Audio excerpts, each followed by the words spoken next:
Bonjour chères apprenantes et chers apprenants. Aujourd'hui, nous allons entamer notre premier cours de la communication et actes de langage. Unité didactique 1, thème le monde de l'école, l'objectif informer et s'informer, semaine 1 et 2. Je vous invite donc, chères apprenantes et chers apprenants, de bien observer l'illustration suivante. Je vous donne, chères apprenantes et chers apprenants, quelques secondes pour bien observer l'illustration.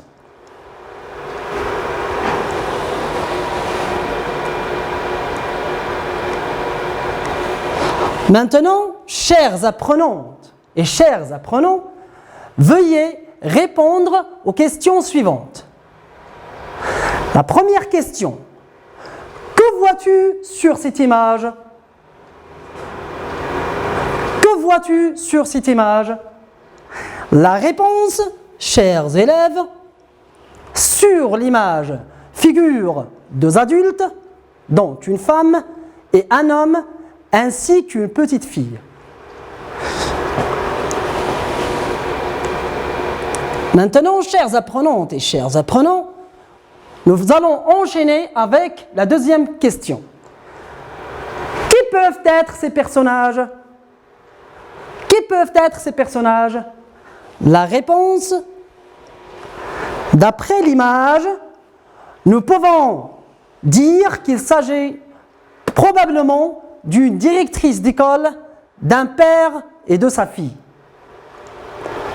La troisième question est la suivante. Où sont-ils? Où sont-ils? La réponse est la suivante. Ils sont éventuellement dans une école. Chères apprenantes et chers apprenants, maintenant on va passer à la quatrième question. À ton avis, de quoi parle-t-il? Je reprends. À ton avis, de quoi parle-t-il? La réponse, il semble qu'il parle de l'inscription de la petite fille dans une école. La cinquième question, quel âge pourrait avoir cet enfant? Quel âge pourrait avoir cet enfant? La réponse est la suivante. Il paraît qu'elle a entre 5 et 6 ans. Il paraît donc que cet enfant a entre 5 et 6 ans. Maintenant, chères apprenantes et chers apprenants, il est temps de voir un petit peu le lexique véhiculé dans ce dialogue. Donc, premièrement, cette image que vous voyez, chers élèves, correspond à une infirmerie. Donc, c'est une infirmerie. La deuxième image correspond, chères apprenantes et chers apprenants, à un terrain de sport. Donc, la première image, c'est une infirmerie. Et la seconde, bien évidemment, il s'agit d'un terrain de sport. On va enchaîner, chers élèves, avec une autre illustration, une autre image. Comme vous le constatez, il s'agit, chers élèves, d'un atelier de peinture. C'est un atelier de peinture. La quatrième illustration, il s'agit bel et bien des activités récréatives.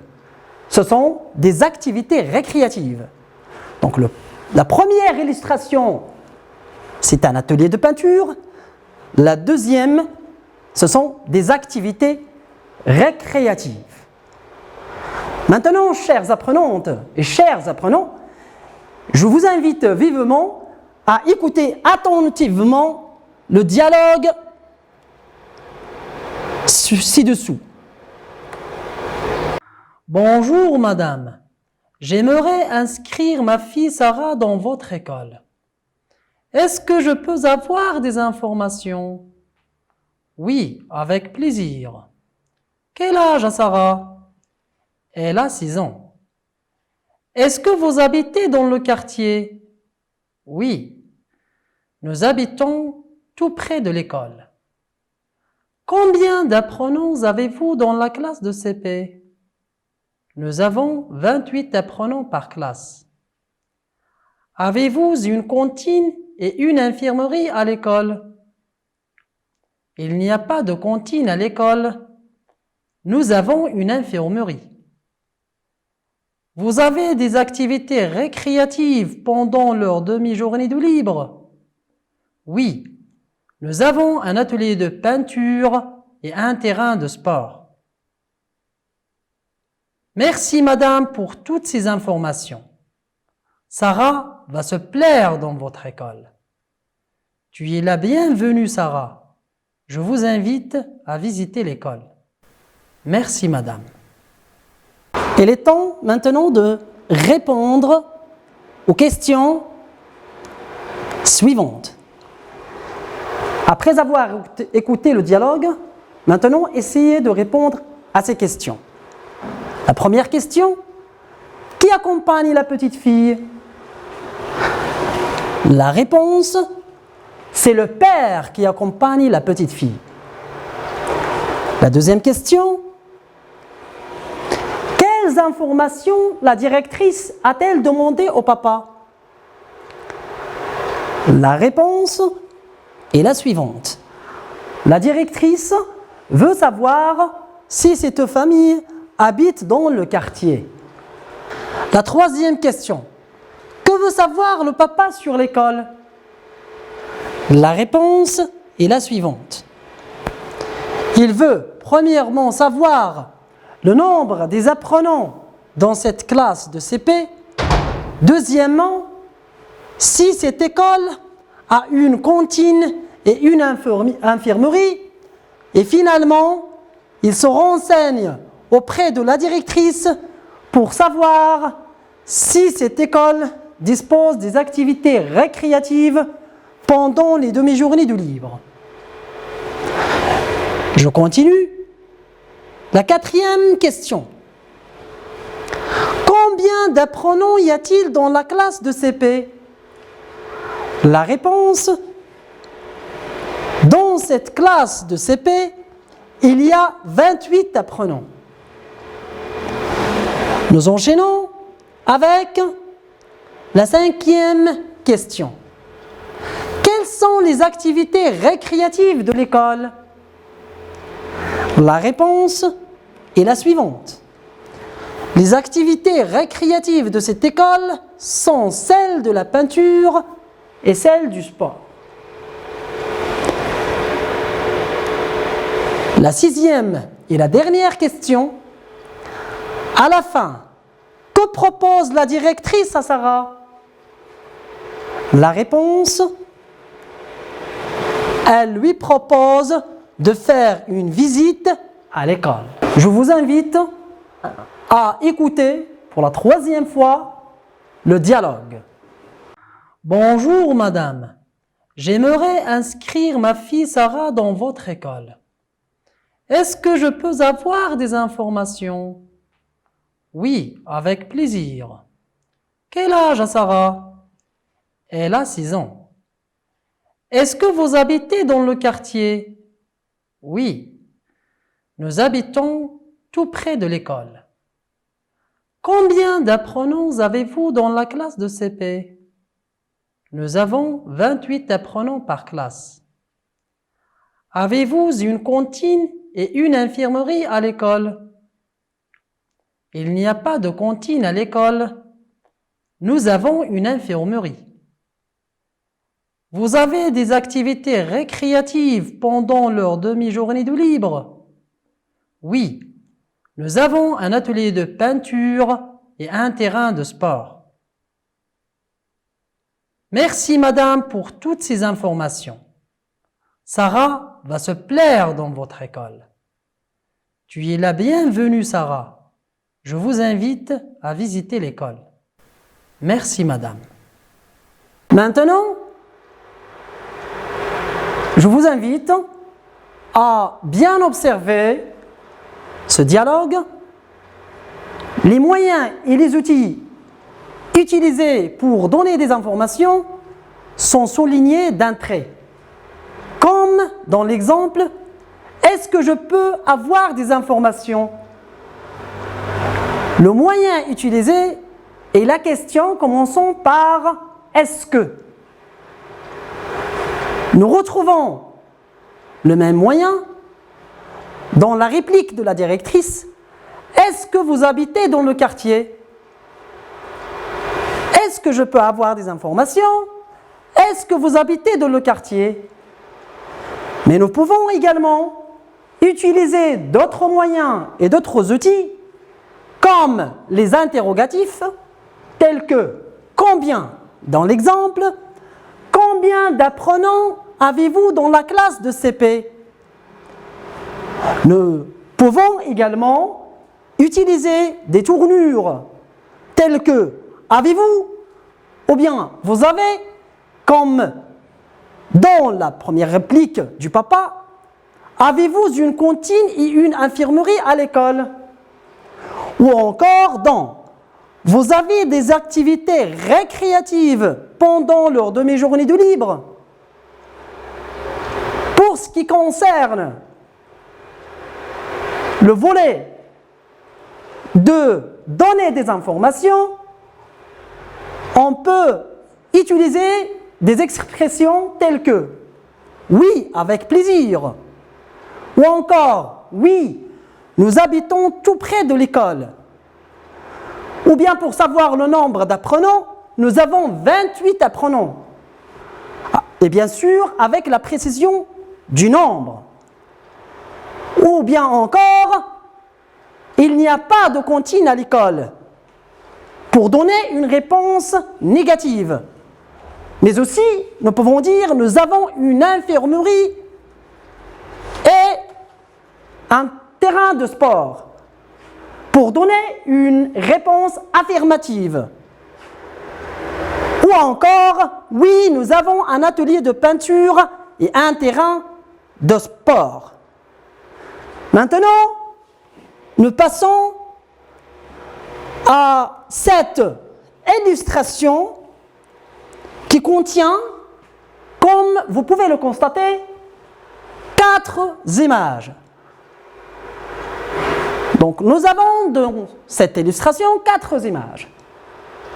Essayez donc, chères apprenantes et chers apprenants, d'imaginer des situations de communication où vous pouvez utiliser tous les moyens qu'on a déjà dégagés pour réaliser notre objectif de notre science, qui est donner et demander des informations. Pour ce faire, chères apprenantes et chers apprenants, je vous invite à employer les moyens et les outils que je vous propose dans cette boîte à outils. Premièrement, pour demander des informations, on utilise des questions du genre « Qui est-ce ?» Comme par exemple « Qui est ce personnage ?»« Qui est ce petit garçon ?» Ou bien « Qu'est-ce qu'il ?» ou bien « Qu'est-ce qu'elle ?» plus verbe. Comme « Qu'est-ce qu'il cherche ?» Qu'est-ce qu'il veut?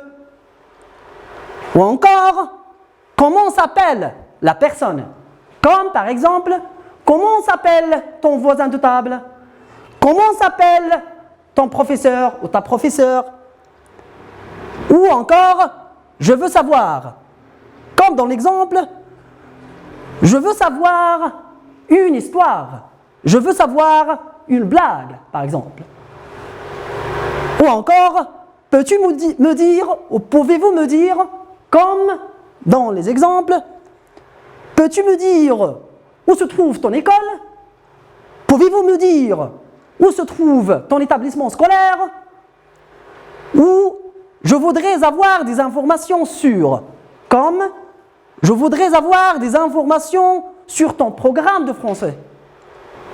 Ou encore, est-ce qu'il y a, comme dans l'exemple, est-ce qu'il y a un atelier de peinture dans votre établissement scolaire?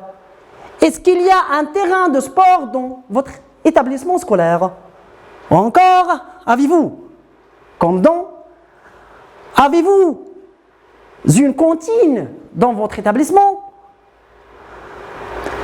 Pour donner des informations, nous pouvons utiliser des formules et des expressions telles que voici, voilà, comme dans voici mon voisin de table, voilà ma maîtresse, ou encore c'est ou bien ce sont, c'est mon maître, ce sont mes amis de classe, ou bien il, elle, a avec la précision de l'âge, comme il a 12 ans, il a 13 ans.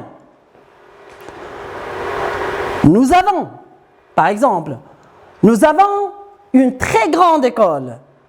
Ou encore, il y a beaucoup d'arbres dans notre école. Ou c'est lui, c'est elle. C'est lui qui m'aide à faire mes exercices à la maison. Ou bien c'est elle qui m'aide à faire mes exercices à la maison. Je t'informe que nous assisterons à un très intéressant atelier de peinture demain. Ou encore, tu sais que notre école est formidable. Nous pouvons également utiliser des interrogatifs comme qui? Qui est ce professeur? Qui est ta professeure préférée? Que veux-tu savoir sur mon programme de français? Comment s'appelle ta maîtresse? Comment s'appelle ton voisin de table? Combien? Comme dans l'exemple, combien de classes avez-vous dans votre école? Lequel? Comme lequel des enseignants préfères-tu? Quand? Comme dans l'exemple, quand commenceront les cours? Ou bien encore où? Où se trouve ton école? Où se trouve ta classe? Y a-t-il, comme dans, y a-t-il des tableaux interactifs dans votre école? Y a-t-il des activités récréatives dans votre classe? C'est à vous maintenant, chères apprenantes et chers apprenants, de prendre la parole. Pour ce faire, je vous invite vivement à bien observer cette image, cette fille qui est là, debout devant deux femmes. Elle veut demander des informations à ces deux femmes. Alors, qu'est-ce qu'elle peut dire? C'est à vous de voir, chères apprenantes et chers apprenants. Voilà, maintenant, notre séance touche à sa fin. Je vous souhaite une excellente journée et à bientôt.